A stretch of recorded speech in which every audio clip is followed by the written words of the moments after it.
Assalamualaikum dan salam sejahtera guys. Berita baik untuk murid lepasan SPM yang ingin melanjutkan pelajaran ke institusi pengajian tinggi awam. Kita bikin romantis, bikin paling romantis.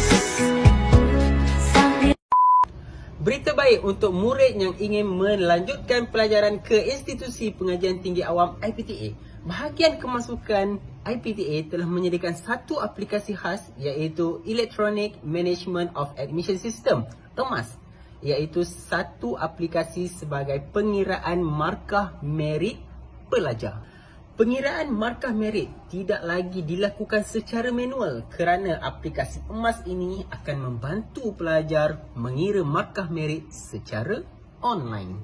Untuk makluman, markah merit kemasukan pelajar ke IPTA adalah berdasarkan prinsip meritokrasi. Meritokrasi adalah penentuan nilai merit yang dilaksanakan tanpa mengira agama, kaum, jantina, jawatan keturunan, negeri dan sebagainya.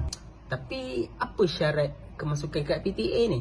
Syarat utama kemasukan ke IPTA adalah 90% markah akademik dan 10% markah co-curriculum untuk kemasukan ke universiti awam, matrikulasi, IPGM, politeknik dan sebagainya. Mari saya tunjukkan panduan cara menggunakan kalkulator merit UPU. Let's go.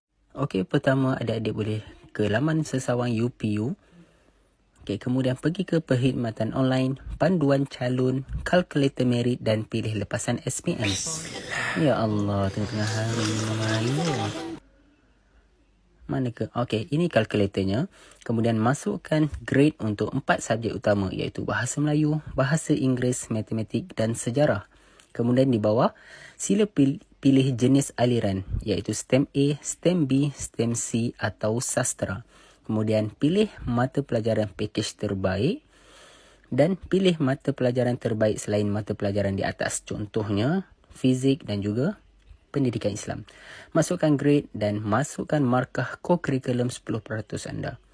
Kemudian boleh klik pada button kira itu. Allahu Akbar, ada lagi.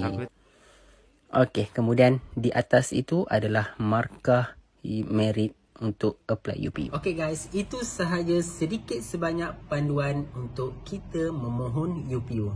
See you in the next video. Assalamualaikum.